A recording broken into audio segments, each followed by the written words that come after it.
Okay, how's it going?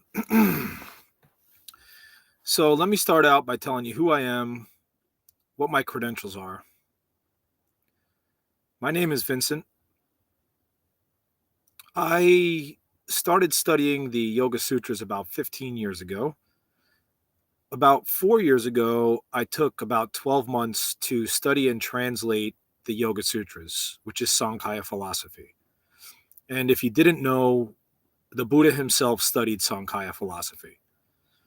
At his time, the Buddha had the best education probably than anybody in the world before him. He had access to all the text. And if you study Sankhya philosophy and the Dharma, you can tell that the Buddha was completely and fully educated in Sankhya philosophy. So I had the privilege and the honor to take 12 months to study the text, memorize the text, and translate the text. And if you really want to know a text, translate it. About 18 to 20 months ago, I started translating the Dhammapada. Simply because, well, first off, I'm a theologian, so I just like spiritual text. Second off, I wanted to understand what was the difference between the Bible, the Yoga Sutras, and the Dhammapada, really. And during those 18 months, I got to recite the sutras at least 20, 25 times. So a couple people heckled me, this and that, which is something you just get used to over the years. Even though it hurts like a knife, you pull out the arrow, right? So I do know this text, forward and backwards and forwards. I understand it. I embody it. So I fully know the Dhammapada. And it's my service to you. It's my service to humanity to read and study the Dhammapada. And it's my privilege to study the Dharma every night. That being said, let's begin.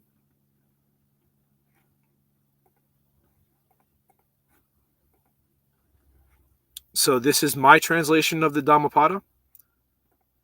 Any translation is fine. Welcome. Thank you for joining me for the study. We're on chapter 25, The Monk. Verse 360. It is good to be disciplined in the eye. It is good to be disciplined in the ear.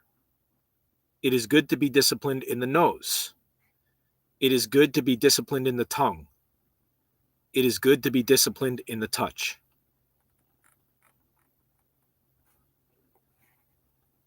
Verse 361. Controlling your body is good.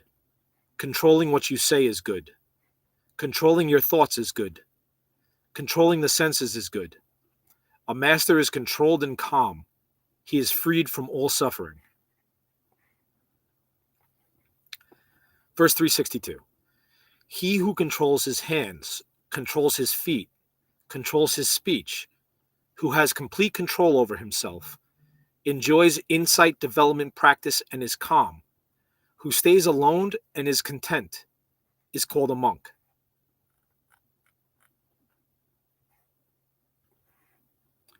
Verse 363. Those who have control over their tongue are moderate in speech, unassuming in attitude, and express the teachings in both letter and spirit, are noble and appealing. Verse 364. Those who embody the teachings, delight in the teachings, meditate on the teachings, and always keep the teachings in mind, do not fall away from the sublimity of the teachings.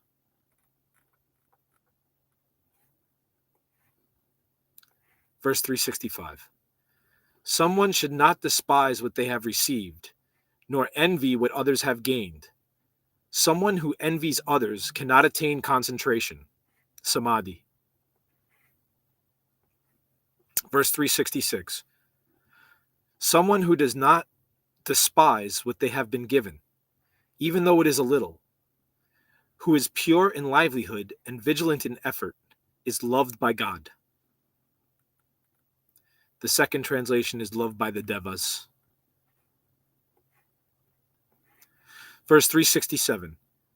He who has no attachment at all to the mind or body and does not grieve for what is not is truly a monk.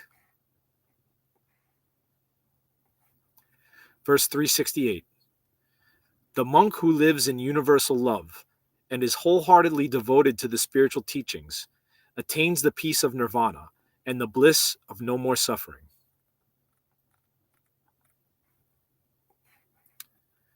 Verse 369. O monk, empty the boat. It will sail lightly once emptied. Rid it of lust and hatred. Then you can reach nirvana. 370. Cut off the 5 attachments of craving, doubting, following, lusting, and hating. Master confidence, effort, mindfulness, concentration, and discernment. A monk who has overcome the 5 bonds is called one who crossed over the flood.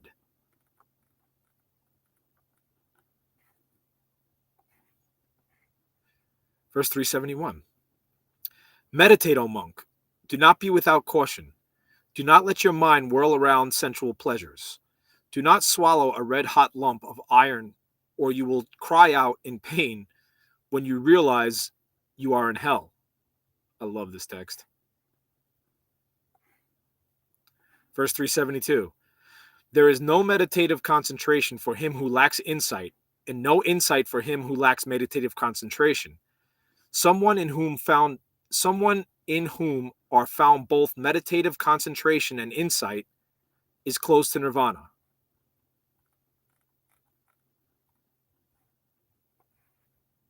Verse 373.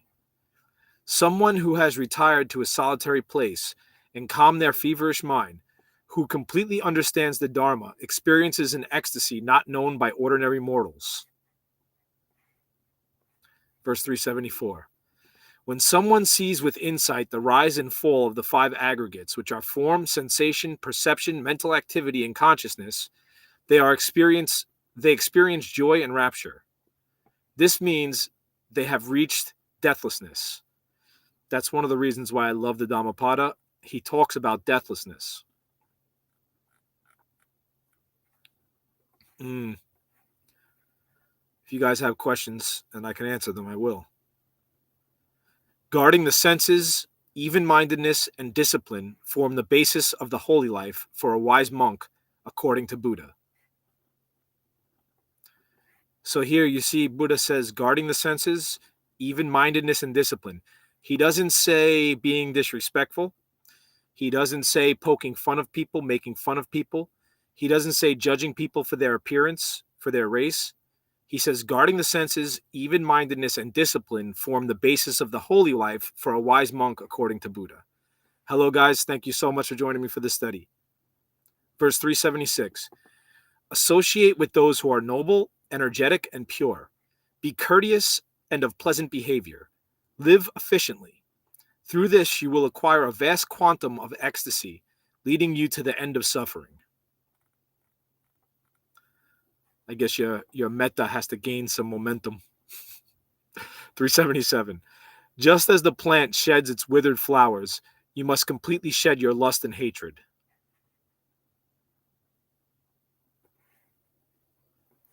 Verse 378. Someone who is calm in body, speech, and thought, who is well composed and has disgorged the baits of the world, is called serene.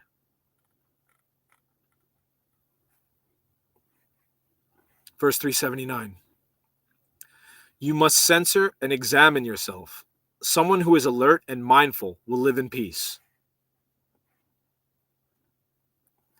380.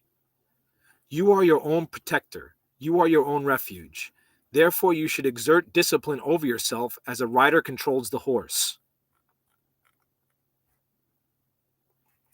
Welcome to the study. Verse 381. Full of happiness and faith in the awakened one's teaching, a monk attains peace and the bliss of no more suffering. Verse 382. A person who is liberated through devotion to the true teachings illuminates this world like the moon emerging from behind a cloud.